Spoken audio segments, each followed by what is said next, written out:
Hey there, scribes. It's Pika Lee, and I wanted to talk to you guys a little bit about amateur mistakes that you can absolutely get away with. Now, a lot of people are usually focused on what you can't do, all the mistakes that you are doing, which generally usually makes us feel really pretty amateurish and kind of a little bit disappointed in ourselves. But I want to talk about and focus on a few things that you can absolutely get away with, because it doesn't matter if you use these, what matters is how you use them. So I want to go over about 10 amateur things that you can actually put into your writing that you can absolutely get away with. So the first one I want to talk about is tropes. Tropes in many different types of genres are something that a lot of people tend to point out right away, and this is okay. Tropes are there for a reason. Unfortunately, there's something that's pretty commonly put into something very, very particular as like a genre that's similar to horror or romance. It doesn't necessarily mean that they're bad, it just means that some are a little bit more tired than others of hearing it. And some of these tropes I do agree with do have to go away. In the meantime, as you are just beginning, it's totally okay to use these tropes, but my tip to you when using them is to play with them.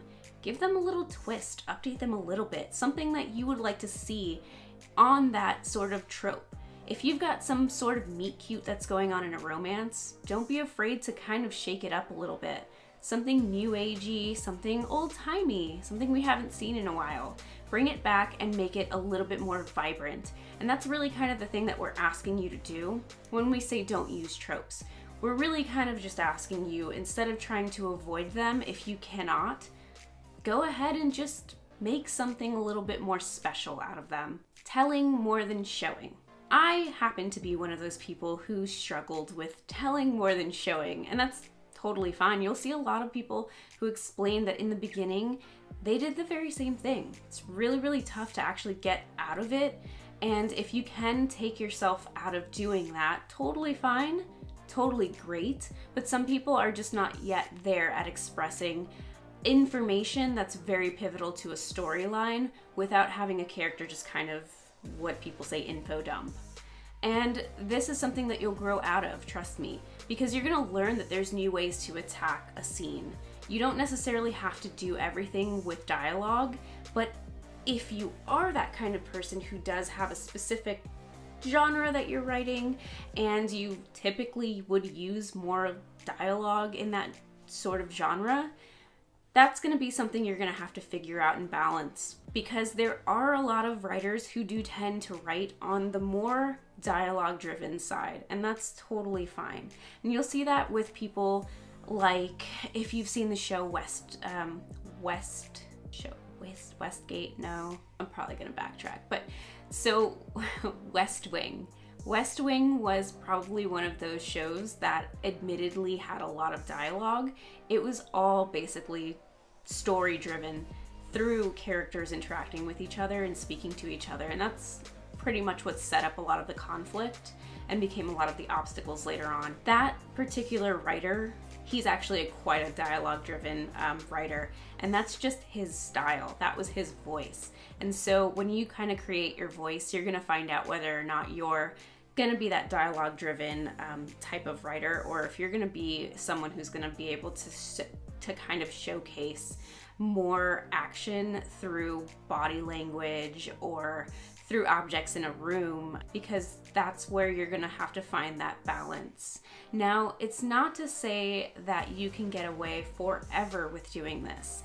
As a beginner writer, you're probably gonna just be doing this for most of the first few pieces that you write until you can get that out of your system, and you can kind of find, by reading through other people's scripts, how they actually speak through other objects or other people in ways of getting that information across that's pivotal for moving the story along. It's just worrying about it that it doesn't carry into all of your scripts in the future, because it may be totally unnecessary. Write whatever you can, write daily, and don't worry about too much of this telling more than showing, because you've got tons of time to fix that. It's fixable. What's not fixable is if you've got a plot. that can't be worked with. And that's something that you would rather spend your time worrying about than worrying about if I'm telling too much versus I'm showing too much. And you can actually have the opposite happen, so don't think that that's not something that can happen to you.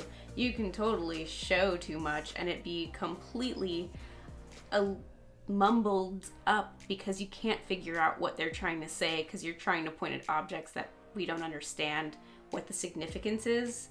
You got to be careful with that too. So there is such a thing as going too much showing, going too much telling, and again, you'll kind of find that balance as you go. Bad first drafts. Let's talk about bad first drafts because a lot of newbie writers are really concerned with having too bad of a first draft. They feel like failures, to be honest. I felt like a failure the first few drafts that I had produced, first drafts of, the first few projects really. And so with each project that you produce a first draft, you're probably gonna have a really crappy script. And that's not even putting it mildly, it's probably crap. And this has been said by many writers, and it's something that I struggled to get over. I wanted to have the perfect draft every time, but that's impossible. And that's why writers have that chance to rewrite. Use the fact that we've got the option to rewrite a script, to rewrite your script better. So a lot of people use their first draft as that sort of vomit draft is what some call it, in which you just sit and write it all, every bit of it from your brain. And then later on you can go fix it and make it work and make it really readable. Something that actually makes sense. Because you ultimately just need to get all of the words onto the page so that you can move on and figure out what you're doing wrong. Now, this is gonna change as you become a more involved writer. As you become a more elevated writer, you're gonna figure out that you probably need an outline, and you should have started with an outline to begin with, which is what I ended up learning. But just so you know, as a first-time writer, it doesn't really matter if you haven't gotten that figured out because you're still gonna work through a process of finding the right type of outline style for you. So in my opinion, writing something is better than writing nothing, and having a bad first draft is better than having no draft. So remember, bad first drafts are not just for new writers, they're every writer. Every writer will tell you they hate their first draft of any sort of writing. So don't feel discouraged by a bad first draft. Feel empowered that you've actually written one. Stealing stories. Okay, I know what you're thinking, like, we don't want to steal stories. There's such a thing as copyright, right? Copyright infringement is real and they're coming for you. Let me just tell you. Just remember that by stealing stories, I mean, go back into history and look up something that you're really, really interested in and make it into something new.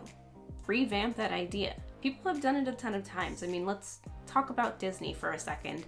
Disney has taken archived and free stories that are basically just fairy tales from long ago, and he has pretty much repurposed it and made it into a pretty brand new happy story instead of what it used to be. He took it, revamped it, and made it into something more unique and something a little bit more for a specific audience. He made it for children.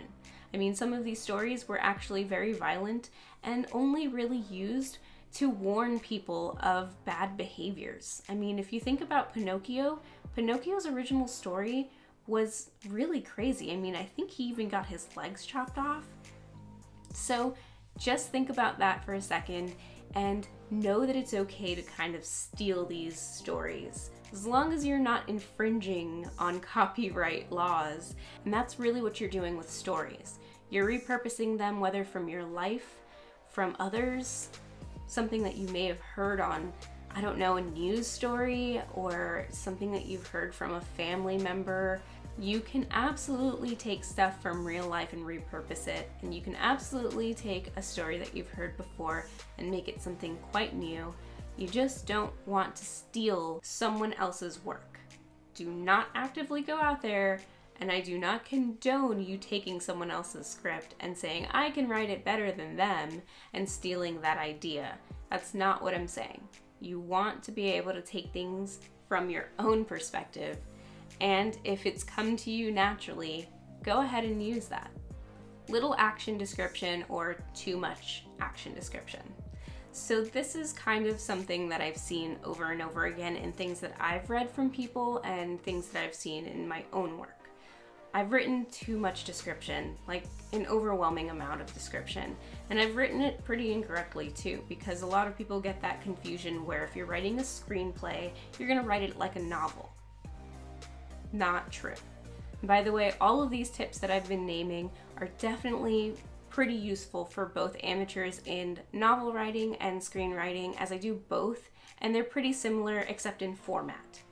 And so description, whether you're writing it in a novel or you're writing it in an actual screenplay, they'll have some different rules, and that being that in screenplays, you're gonna wanna put a little bit more detail as far as the setting that they're in, if it's actually necessary for the script. But if not, if it's just describing something in a room and it has nothing to do with the plot or pointing out anything in particular that's going to come up later on, you really kind of don't need it, because that's going to be taken care of by the art department eventually, and it's totally out of your hands anyway.